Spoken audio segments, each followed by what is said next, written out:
Buenos días a todos y todas. Gracias por conectarse hoy con nosotras en esta instancia.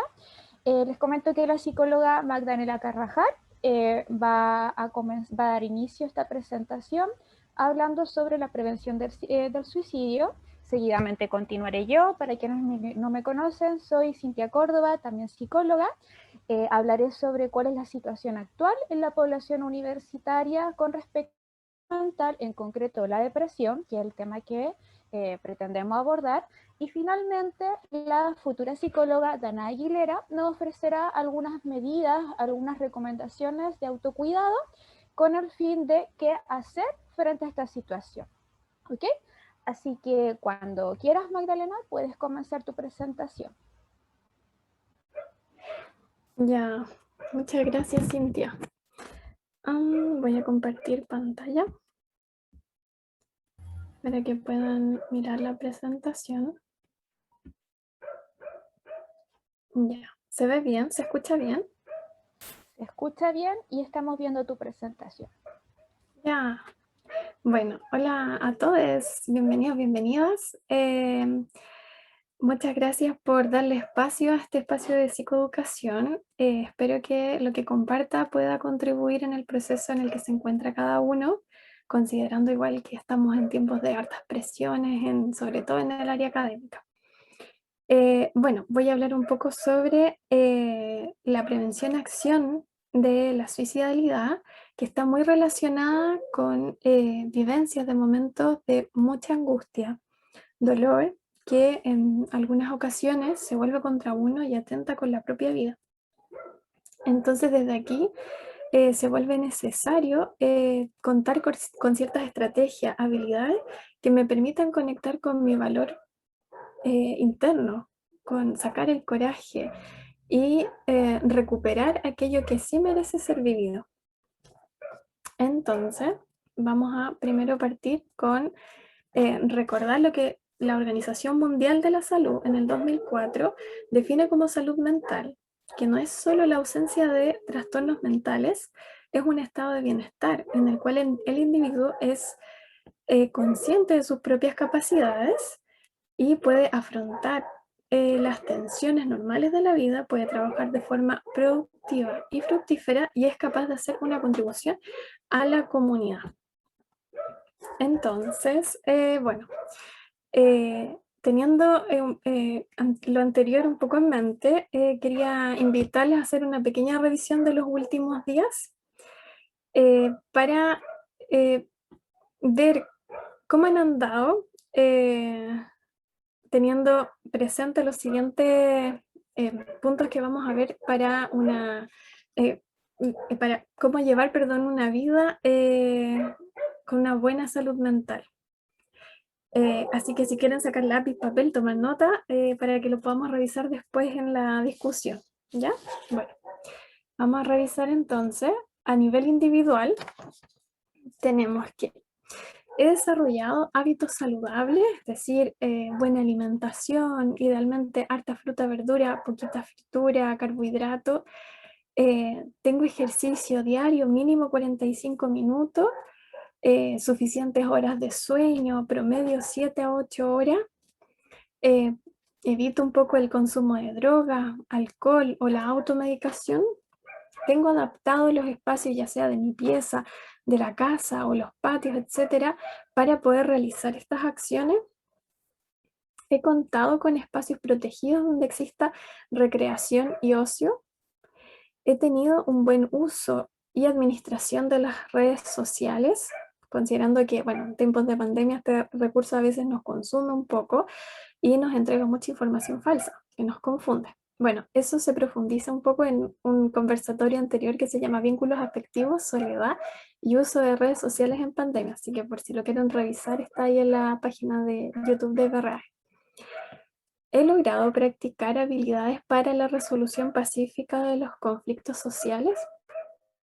He tenido un buen pensamiento realista y positivo.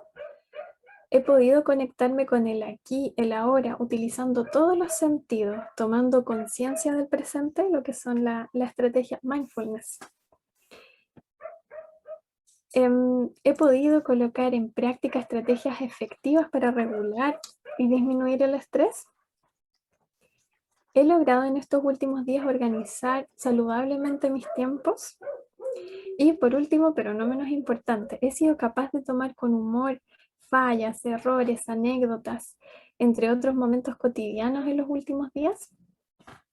Y en el ámbito más social, la comunidad, he sido capaz de moverme desde lo individual a lo colectivo, compartiendo realidades, construyendo soluciones con otros.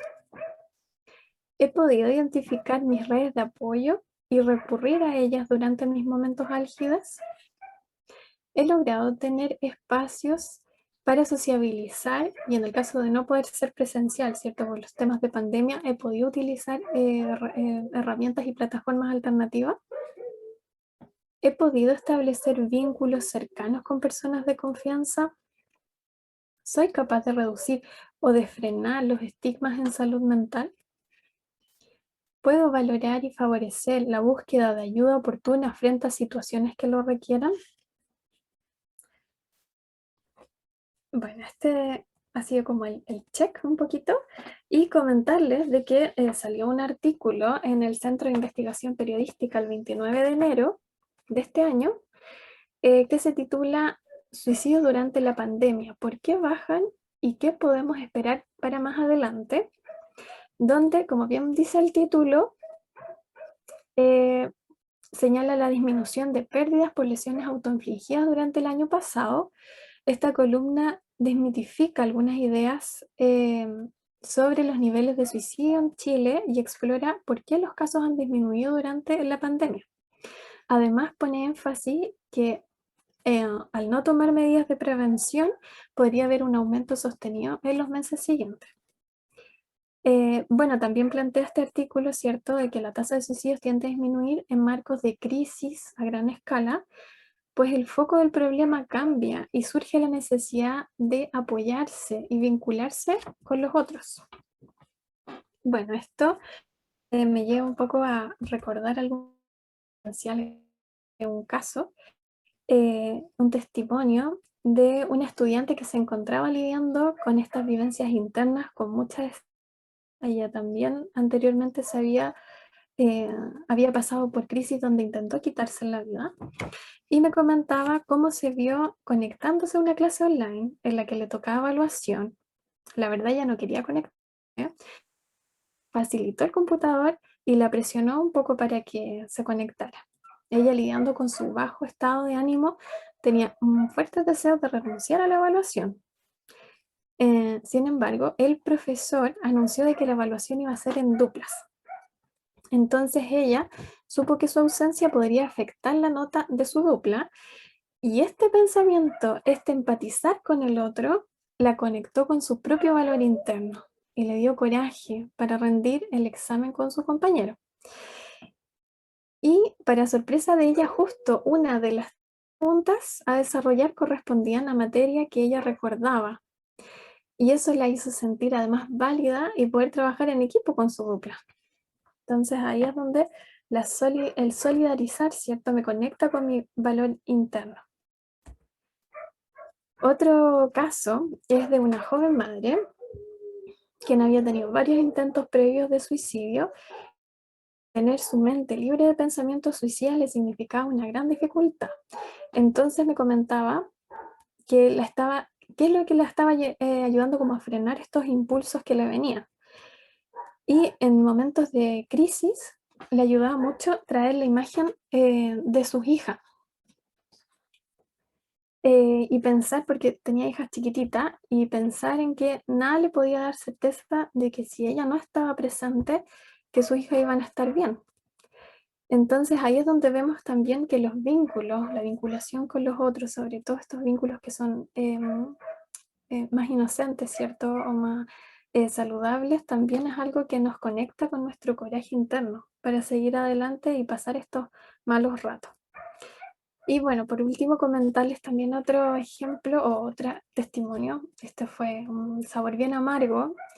Una persona me contaba, me expresaba, ¿verdad?, con mucho dolor, mucha tristeza, cómo su familia la había encerrado luego de un intento suicida que ella tuvo, en el que la familia la descubre y la interrumpe en el acto. Entonces, aquí es cuando nos topamos con que el manual en verdad no existe. Es lamentable, pero es una realidad. Es difícil acompañar a un ser querido durante estos periodos críticos. Por eso se hace necesario que el grupo completo, con quien convive él o la afectada, ¿cierto?, le dé la oportunidad al dispositivo de salud más cercano que oriente el proceso y apoye en la superación de este desafío. O sea, tratar de abrirse, buscar ayuda. Eso siempre es algo saludable y que a veces cuesta, pero es necesario.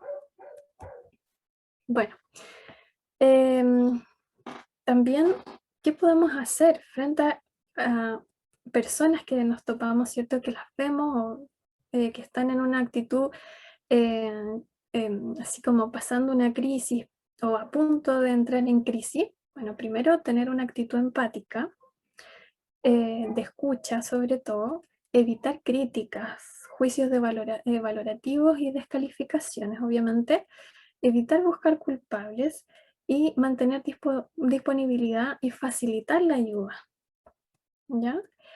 Y en el caso de que nosotros estemos pasando por un momento crítico, ¿cierto? Cuando ya nos empezamos a conocer que pasamos por momentos que son de mucho bajón, es muy bueno contar con un plan de seguridad. Así que aquí también pueden tomar nota. Y en este plan de seguridad, primero eliminar todos aquellos objetos que me pueden hacer un daño. Evitar situaciones que me ponen mal también. Identificar mis señales de alerta. Por ejemplo, yo ya sé ya que me pongo mal frente a, no sé, a exposiciones, pónganse evaluaciones, pruebas, notas, o cuando tengo que juntarme con el grupo, a grupos, ¿cierto? O situaciones familiares también. Tratar de como ir identificando, ir escuchándose cuando me siento mal o cómo me pongo y tratando de entonces aquí utilizar mis estrategias de afrontamiento, recurrir a la música que me gusta y crear un playlist, ¿cierto? Recurrir a lugares que me conecten con momentos bonitos de la vida, momentos felices, personas también, personas que me calman, personas que empatizan, con las que yo me siento cómoda, a quienes también les puedo contar mis vivencias, a lo mejor más del momento, ¿cierto? Que me están ahí atascando. Y bueno, tener siempre presente las razones por las que vivir. ¿Para qué estamos aquí, hoy, ahora? ¿Cierto? ¿A dónde queremos llegar?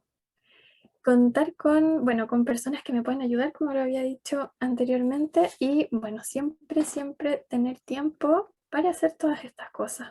O sea, darme mi tiempo. ¿Ya? Sí, aquí termino yo.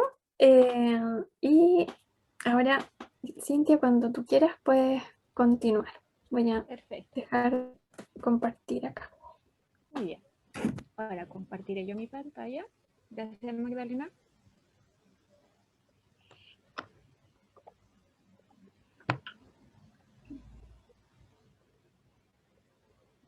Un momentito.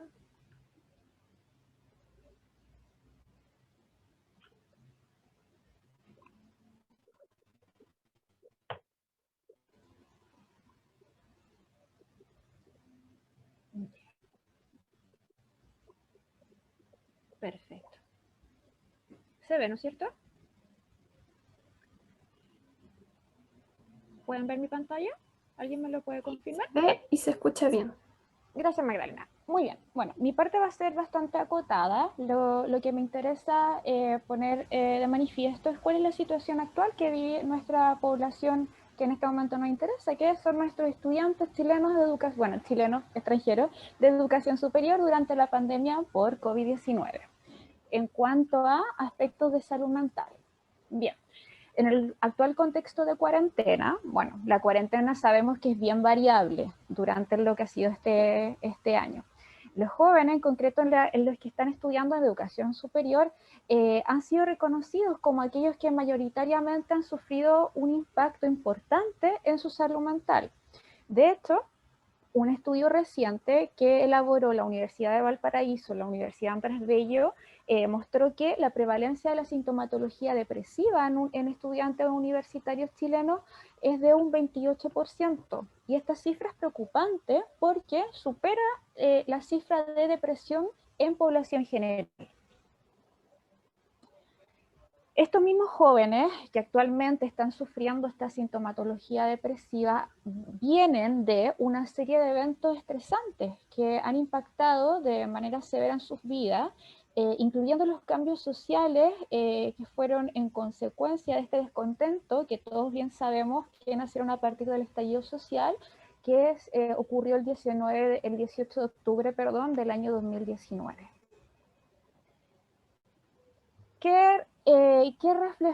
¿Cuál es la panorámica general de este estudio que comento, que también colaboró el MIDAP, que no había comentado? Participó un 71% del género femenino, mayormente de universidades públicas, estratos socioeconómicos mayormente bajos. El promedio de la edad que más participó fue entre 20 y 32 años y mayormente vivían en población urbana. ¿Bien? ¿Cuáles fueron los aspectos generales que me parecen más interesantes de mencionar de este estudio? Aquí vemos que la primera pregunta es, ¿estar viviendo un confinamiento a nivel emocional si produce o no malestar? Acá vemos que un 40% de la población estudiada señaló estar de acuerdo, es decir, que produjo un impacto significativo a nivel emocional. No es solamente comentarios de la calle, esto se veía reflejado a nivel cuantitativo con números. Aquí también es interesante, a mí me llamó la atención, que cuando nos enfocamos en la preocupación de enfermar de COVID, las personas que participaron, un 71%, manifiestan mayor preocupación que otros se enfermen, que otras personas de su entorno cercano enfermen versus la preocupación personal, ¿no es cierto? La preocupación está más orientada al cercano más que en mí misma. Consumo de sustancia, otro aspecto que ha traído otros problemas en salud mental y que nosotros también lo vemos harto en consulta. Antes de la pandemia, ¿consumías alguna de las siguientes sustancias? Bueno, aquí vemos algunos: ansiolíticos, drogas ilegales, alcohol y tabaco como drogas legales. Más del 60% consumía mayoritariamente alcohol, y estas personas que señalaron consumir algún tipo de sustancia legal o ilegal, les preguntan si ese consumo aumentó durante la pandemia. Y como bien vemos acá, todas las personas que previamente consumían algún tipo de sustancia aumentaron el consumo, ¿ya? Ahora en concreto sobre la sintomatología depresiva, que es lo que intentamos abordar en este espacio de conversación. Según nivel de severidad, resulta alarmante que un 74% de la población que fue encuestada señala que la sintomatología depresiva fue de moderada a severa, 74%, es una cifra importante. Y luego, por género, vemos que el género masculino señala tener sintomatología desde sin síntomas a leve, mayoritariamente, versus el género femenino. Según el nivel socioeconómico, parece ser que personas que pertenecen a estratos socioeconómicos más altos también manifiestan sintomatología leve, ¿ya? Versus otros estratos, y por tramo etario, las personas de 25 años o más también son las que más manifiestan sintomatología depresiva, en este caso leve.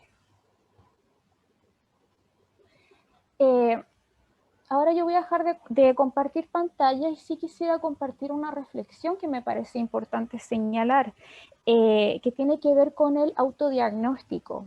Es importante que no nos autodiagnostiquemos, porque esto puede producir, por una parte, aumento de consumo de sustancias para mitigar los síntomas, así como también utilizar medicación sin una supervisión médica para aliviar esta sintomatología que uno puede autodiagnosticarse.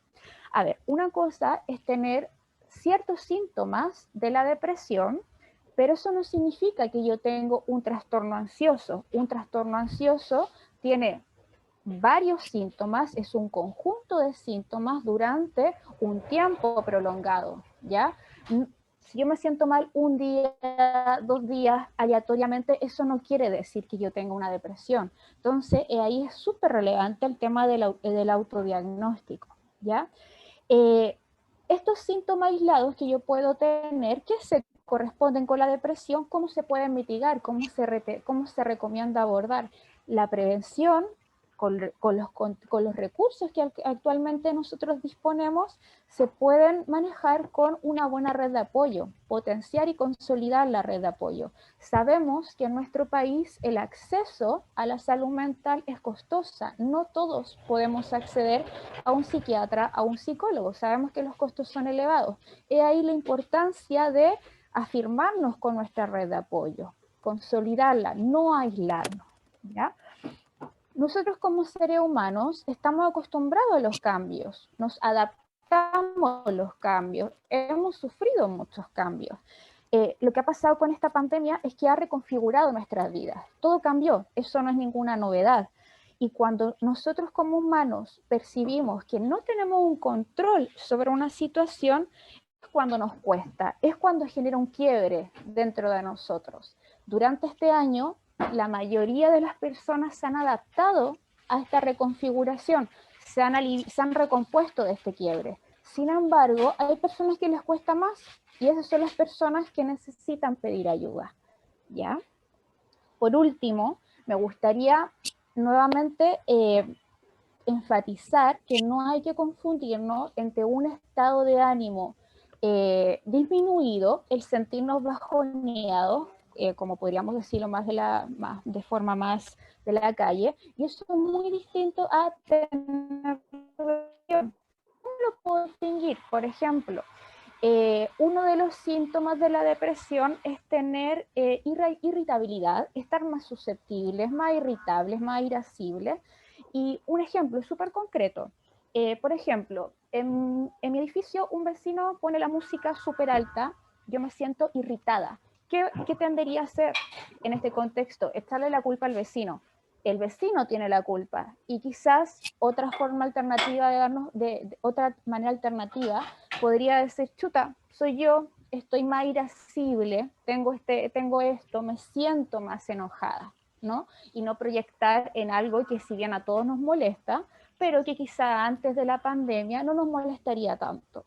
Otro ejemplo que nos podría seguir para distinguir es la anedonia, la falta de placer. Antes de la pandemia, a la gran mayoría de nosotros nos resultaba placentero ver series de Netflix o de otras fuentes o ver películas, ver la tele. Sin embargo, ahora, en estos momentos, parece que a la gran mayoría ya no nos produce el mismo placer, ¿cierto? Entonces ahí es cuando hay que tener ojo en distinguir, ¿tengo un trastorno depresivo o estoy más deprimido? ¿Ya? Para no caer en el autodiagnóstico, ¿ok? Eh, lo que es relevante también para ir cerrando esta parte es visibilizar el tema de la salud mental, ¿ya? No para hacerlo no en alarma, pero visibilizarlo, no normalizar los síntomas, no normalizar el sedentarismo. Sabemos que que en este ambiente de cuarentenas, claro, hay distintas iniciativas que promueven que la gente no esté sedentaria, por ejemplo, las franjas horarias para el deporte, pero ¿todas las personas pueden hacer deporte en esa hora? No, la mayoría no. Una persona que vive en una población peligrosa puede salir a correr tranquilamente, no, porque sentirá miedo. Entonces hay que tener ojo también con esto, ¿ya? Por eso es importante apoyarnos en nuestra red social, ¿ok?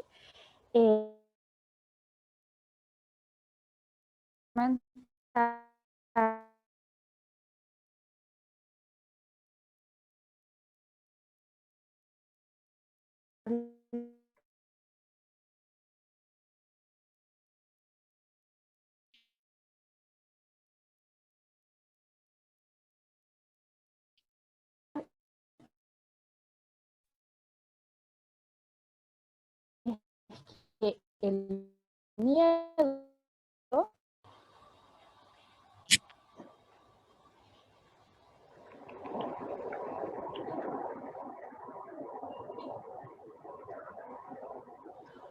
Danae, ¿estás ahí? Sí, Ya, me había caído, disculpa. no te preocupes. Puedes comenzar, si tienes algún problema me cuentas y lo intentamos, lo presentamos nosotros. Genial. No, sí puedo. Tranqui. Perfecto.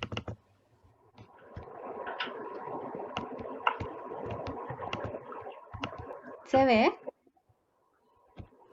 De momento yo no veo tu presentación, parece que se está cargando. Ahí yo Ahora veo por sí, lo menos. Danae, ahí se ve. Ok. Voy a esperar que se vea pantalla completa y comienzo. Creo que ahí sí. Se ve ahí sí, Danae. Genial. Bueno, me presento. Soy Dana Aguilera. Me integré hace poco a la Unidad de Promoción de Salud Psicológica y en esta ocasión voy a estar abordando el tema de la depresión. Bueno, me voy a basar directamente en la guía de supervivencia de estudiantes en pandemia, concretamente en el capítulo 10, el cual escribió Patricia Pérez y se titula Estamos en pandemia y me siento deprimido. ¿Cómo salgo de esto? Como primera instancia debemos tener en cuenta de que la vida es dinámica, no es lineal. Así como aparece en el dibujito, nosotros a veces planeamos metas, tenemos ideas de cómo podrían ser las cosas, pero en realidad la vida tiene altos y bajos. Y de repente no sabemos cómo abordar con lo que estamos sintiendo y es normal, nos ha sucedido a todos. Un consejo es considerar la felicidad como un estado y no como una meta. ¿Por qué? Porque si nosotros creemos que la felicidad es una meta, se nos va a ir la vida tratando de alcanzarla y vamos a perder el foco en nuestro presente.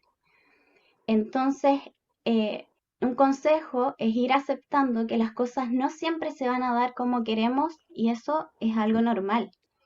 A veces tenemos idealizaciones de cómo podrían ser las cosas y eso a la larga genera frustración, desilusión, etc. Entonces, ir aceptando con humildad que no podemos con todo y que no podemos incidir a veces en los acontecimientos que son externos. Entonces, ¿qué podemos hacer nosotros? Es pensarnos como agentes de nuestra propia vida. Es decir, nosotros somos constructores y creadores de lo que vamos a ir sintiendo. No obstante, de repente vamos a tener conflictos y ¿qué debemos hacer? Aquí les traigo algunas medidas de autoayuda para que las tengan en cuenta y puedan compartir también si lo creen necesario. De todas formas, nada de esto reemplaza la atención psicológica. Así que si ustedes tienen un malestar que es prolongado en el tiempo, que se sostiene, es recomendable que comiencen a buscar atención psicológica, por favor.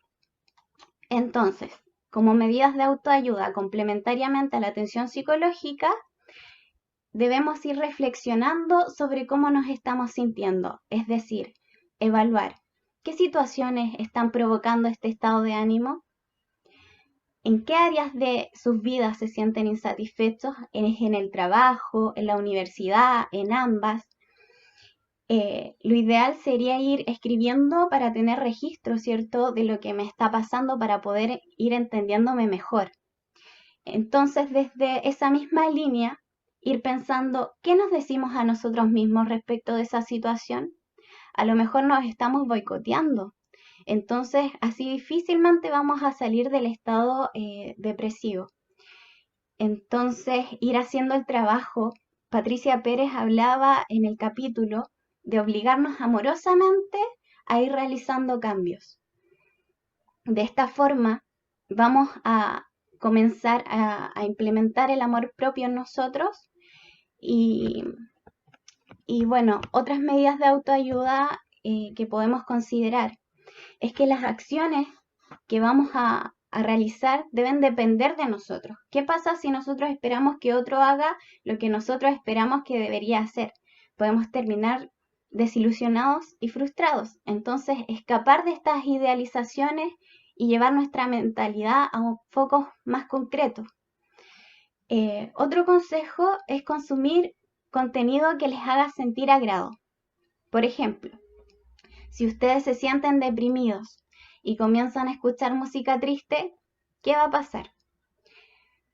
Se va a hacer énfasis en ese estado depresivo y se va a acentuar, ¿cierto?, la tristeza. En cambio, si ustedes comienzan a consumir contenido que les haga sentir bien, que los haga reflexionar, no sé, películas, leer un libro de autoayuda, ¿qué va a pasar? Ustedes van a empezar a empoderarse y van a comenzar a tomar herramientas que antes no tenían. Entonces les va a dar la posibilidad de tomar nuevas perspectivas frente a lo que están sintiendo. Por otro lado, les aconsejo compartir sus sentimientos con un otro significativo, que sea una persona de confianza, que no los va a juzgar, que no los va a tratar mal. Esto es súper importante porque las redes de apoyo lo que tienen que hacer es justamente eso, apoyar, escucharlos. Y un amigo no puede reemplazar la atención psicológica, entonces tenerlo en cuenta.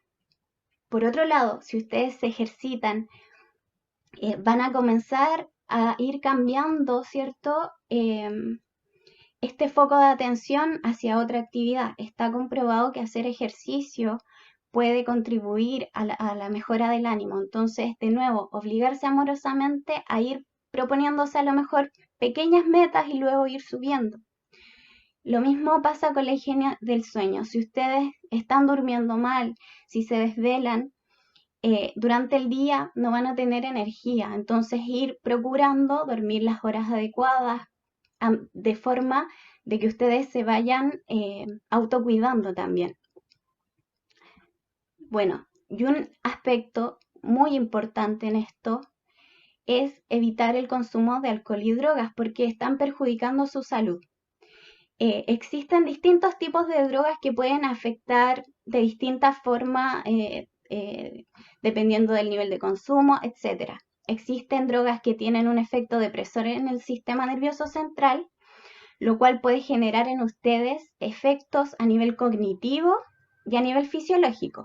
A nivel cognitivo, por ejemplo, ustedes pueden comenzar a tener problemas vinculados con la falta de concentración, sentirse un poco, les puede costar procesar información, ¿cierto? A nivel fisiológico podrían estar sintiendo mareos, luego dolor de cabeza. Entonces puede que con el consumo de alcohol y drogas sientan algún tipo de relajación, pero temporal.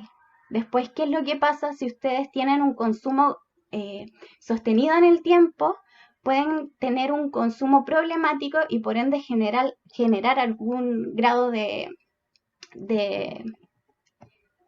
ay, perdón, se me fue la palabra, algún grado de dependencia, algún grado de consumo problemático, de adicción, esa era la palabra. Entonces, ¿qué es lo que pasa? Por ejemplo, con las drogas que tienen un efecto que es más bien estimulante, pueden comenzar a generar cuadros ansiosos, euforia, desinhibición, pueden comenzar a realizar cosas que en su estado normal de conciencia no estarían realizando. Entonces, al fin y al cabo, con el consumo de sustancias, ustedes enfatizan su estado depresivo. Entonces, ¿qué es lo que pasa? Al fin y al cabo no se están ayudando. Entonces, la idea es que ustedes se cuiden conscientemente y se den cuenta de que se están generando un daño si consumen alcohol y drogas, porque no va a ser para nada agradable después las consecuencias que pueden tener a largo plazo. Entonces, hacer una reflexión para ir tomando medidas más bien de autocuidado que sean en pro de su salud en vez de ir perjudicándose. Entonces, ustedes deben confiar en ustedes y en su proceso, porque tienen la capacidad de poder adaptarse a las circunstancias, pese a las dificultades, ustedes pueden transformar y ustedes tienen el poder de resiliencia. Todos tenemos fortalezas y debemos activar nuestras redes de apoyo para así poder ir creyendo y poder construir la vida que queremos vivir. A lo mejor ahora podrían ver todo nublado, pero a la larga este proceso les va a traer aprendizaje y van a salir considerablemente fortalecidos si deciden emprender un proceso de sanación. Muchas gracias por escucharme.